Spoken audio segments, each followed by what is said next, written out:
General Bajwa जो हैं वो आरिफ अलवी साहब को मिलते हैं और जनरल बाजवा उस वक्त आर्मी चीफ हैं, आरिफ अलवी सदर पाकिस्तान है, और उनको मिलकर कहते हैं कि मौजूदा जो आर्मी चीफ हैं उनका रास्ता रोकें। और ये पैगाम फिर इमरान खान तक आता है। ये बात मुझे इमरान खान के बेहतरीन दोस्त, करीबी दोस्त, उनकी आंख का तारा और बड़े मजबूत मिनिस्टर थे इमरान खान के दौर में, वो बता रहे थे। बेसिकली सवाल मैंने ही किया था कि वो आप लोग तहरीक इंसाफ जो आर्मी चीफ का रास्ता रोकना चाहते थे तकरड़ी वाले मामले पे, तो वो क्या हुआ था? बेसिकली मैंने पूछा था कि पैगाम किसके ज़रिए आया था, तो उन्होंने कहा कि पैगाम जो है वो जनरल बाजवा ने आरिफ अलवी के ज़रिए पहुँचाया था। फिर मैंने कहा कि आप जनरल बाजवा को सैक करना चाहते थे। अब ये सवाल अडयाला जेल में भी 1 फरवरी को मैंने इमरान खान से पूछा था, तो उन्होंने कहा था नहीं, मैं सैक नहीं करना चाहता था। ये मिनिस्टर जो इमरान खान के मिनिस्टर थे, इनसे मैंने पूछा कि आप सैक करना चाहते थे, तो उन्होंने कहा कि जनरल बाजवा को मैंने खुद बताया था कि अगर आपको इमरान खान सैक करेंगे तो बड़े जलसे में करेंगे, या फिर वो आपको सामने बिठाकर करेंगे। वो खुफिया तरीके से आपके सैक का कोई प्रोग्राम नहीं रखते, वो किसी साजिश पे बिलीव नहीं रखते, और ना वो ऐसा करेंगे। मिनिस्टर बात कर रहे हैं, कंटिन्यू कर रहे हैं। वो कहते कि हमारे साथ 3 दफ़ा ऐसे हुआ था। एक दफ़ा तो रात 1:30 बजे के करीब इमरान खान को उठा के कहना पड़ा कि ये लोग कह रहे हैं कि आप हमें सैक कर देंगे। तो मैंने कहा ये क्या होता था? वो कहते हैं कि ये जनरल बाजवा को मिस रिपोर्टिंग की जाती थी, उन्हें गलत खबरें पहुंचाई जाती थी। इनका क्लेम है, मिनिस्टर का क्लेम। वो कहते हैं कि जनरल बाजवा तक ये खबरें पहुंचाई जाती थी और उन्होंने हवाला दिया। मैंने कहा जी बताइए। उन्होंने कहा कि जब ये सारा अदम एतमाद मामला सारा चल रहा था, पीक पकड़ गया, तकरीबन आखिरी दिन चल रहे थे, तो हम जो रात के टाइम ओपन एयर बाहर बैठ गए, एक मीटिंग हम कर रहे थे और काबीना के बड़े सीनियर लोग वहाँ मौजूद थे, और हम ये तय कर रहे थे कि साइफर को डिक्लासिफाइड कर दें। और ये जब तय कर रहे थे तो जो डिप्टी मिलिट्री हैं जो वहाँ थे, वो उन्होंने बाजवा साहब को रब्ता किया और किसी वाया से उन तक पैगाम पहुँचाया कि ये आपको सैक करने का बंदोबस्त कर चुके हैं। वो सेंसिटिव रात थी, तो डिप्टी मिलिट्री सेक्रेटरी जब ये पैगाम पहुँचा चुके तो उसके फौरी बाद गवर्नमेंट के एक मिनिस्टर जो हैं, उनके साथ एक बहुत बड़े माहिर कानून, वो भागे भागे एक बड़े पोस्ट वाले जज के पास जिनका बड़ा मर्तबा है, उन तक पहुंचे और उन्होंने कहा कि ये तो मार्शल लॉ आ रहा है मुल्क में, तो आप कुछ कीजिए। तो साथ ही प्रिजन वैन्स आ गई, साथ ही वो कमरा अदालत के वो रोशन हो गए सारे कुमकुमे, और सारी रोशनी की किरणें हर तरफ बिखरना शुरू हो गई। तो वो कहते हैं कि वो यहाँ से था, और ये जो पैगाम लेके गए थे गवर्नमेंट के मिनिस्टर, ये आज भी मिनिस्टर हैं, वो मुझे बता रहे थे, वो कहते हैं वो जो पैगाम लेके गए थे वो जज साहब को यही बताने गए थे कि मार्शल लॉ मुल्क में आ रहा है, तो इनका रास्ता रोकें। और ये वो सारी डिसइंफॉर्मेशन थी जो जनरल बाजवा को हर वक्त दी जाती थी। और मैंने जनरल बाजवा को 20वीं दफ़ा कहा था कि इमरान खान आपको जब भी सैक करेगा वो अलग ऐलान करेगा और बहुत बड़े जलसे में करेगा। अगर करना हुआ वो किसी साजिश के तहत नहीं करेगा, और वो ये भी नहीं करेंगे कि अपना छुप के करें, आपको सामने बिठा कर कहेंगे कि आपको हम सैक करते हैं। तो ये उन्होंने एक मुझे बात बताई, चूँकि उन्होंने आंखों देखी हाल था उन्होंने, तो वो बताया।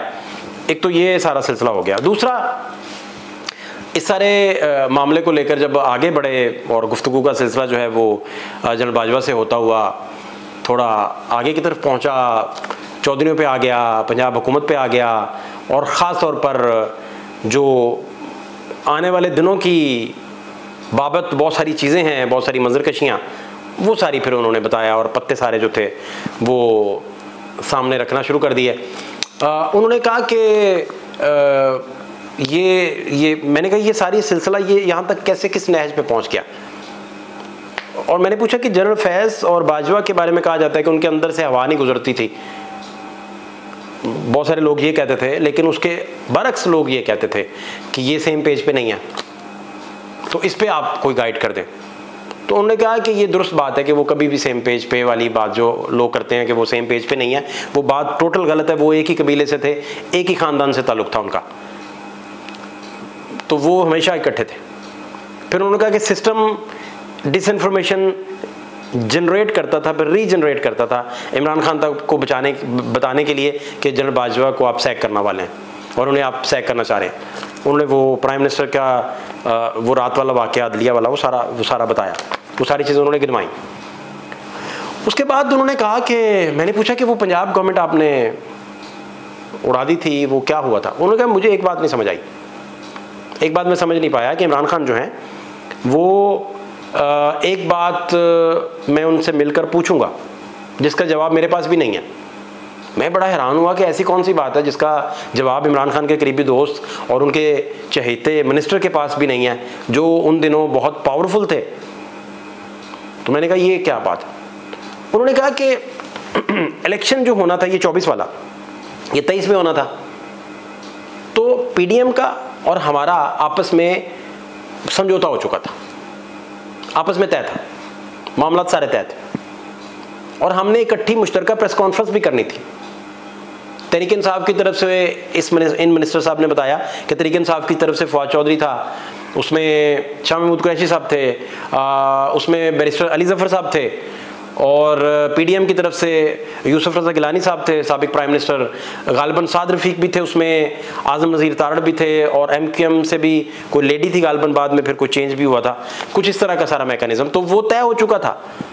तय होने के बाद तय ये हुआ कि बंदयाल साहब जो हैं उनकी जो आपस में वो घर जब जा रहे हैं और उनकी मुद्दत मुलाजमत पूरी हो रही है, उसके 15 दिन बाद कोई भी डेट रख के 15 दिन के अंदर की तो इलेक्शन करवाए जाएं। तो ये वहाँ से भी तय था, हमारी तरफ से भी तय था, हम मुश्तरका प्रेस कॉन्फ्रेंस भी करने वाले थे, तो इमरान खान नहीं माने। उनका ये वो वाहिद सवाल है जो मैं पूछना चाहूँगा कि इमरान खान इस पर क्यों नहीं माने। अब मैंने कहा कि मुस्तकबिल का आप गाइड कीजिए। उन्होंने कहा कि मुस्तकबिल की गाइडलाइन मैं तुम्हें बताता हूँ, लेकिन मैंने कहा ये मोनस और चौधरी परवेज़ इलाही देखें कितने अच्छे से तहरीक इंसाफ के साथ खड़े हैं। उन्होंने कहा नहीं, आप इसे दूसरे एंगल से देखें। ख़ानदानी लड़ाई ने उनको इतना रिपेल कर दिया है कि वो उनके पास कोई ऑप्शन और चारा नहीं था।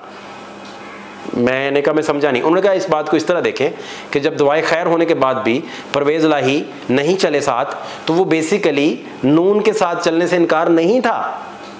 मैंने कहा नून के साथ चलने से तो इनकार था। उन्होंने कहा नहीं, ये बेसिकली चोरी शुजात के साथ चलने से इनकार था, और ये फैमिली का फटा है और ये फैमिली की लड़ाई है, और इसे इस तनाजुर में देखना बड़ा ज़रूरी है। आप जिस तनाजुर में देख रहे हैं वो सियासी तनाजुर है, लेकिन इसकी बुनियाद आप नहीं देखेंगे तो आपको समझ ही नहीं आएगी। तो इनका इमरान खान के साथ खड़ा होना एक फैमिली तनाज़े का नतीजा था, जिसके बाद इनके पास कोई ऑप्शन नहीं था। तो उन्होंने इस तरह से इसे एक्सप्लेन किया। फिर मैंने पूछा कि आप मंजरनामा क्या देख रहे हैं? उन्होंने कहा कि मंजरनामा मैं देख रहा हूँ कि, उन्होंने कहा देखें कितनी कमी है। मौजूदा जो लॉट आई है, जो इमरान खान के सारे लोग हैं जो जीत के भी आए हैं, उनमें तो इतनी सख्त नहीं कि वो कुछ कर सकें। तो मैंने कहा फिर उन्होंने कहा कि मैं तुम्हें कुछ बातें मज़ीद बताता हूँ, और ख़ास तौर पर मंजरनामे को लेकर ज़रूर बताता हूँ। मंजरनामा जो है वो चूँकि बड़ा अहम है, तो हम इसे 2 हिस्सों में फिर डिवाइड कर रहे हैं, और कल का जो वीलॉग होगा उसमें यहीं से बात हम कंटिन्यू करेंगे और इसको लेकर आगे चलेंगे, और फिर आपको बताएंगे कि बेसिकली मंजरकशी करते हुए एग्जैक्टली मुस्तकबिल के 2-3 महीने जो तहरीक इंसाफ के ब्रेन्स सोच के बैठे हैं, और प्लान तय है, हर चीज़ तय हो चुकी है, सारे स्टेक होल्डर्स ऑन बोर्ड हैं, वो बेसिकली क्या है ये कल आपको बताएंगे। फात शहबाज खान को इजाज़त दीजिए। अल्लाह ने के पान।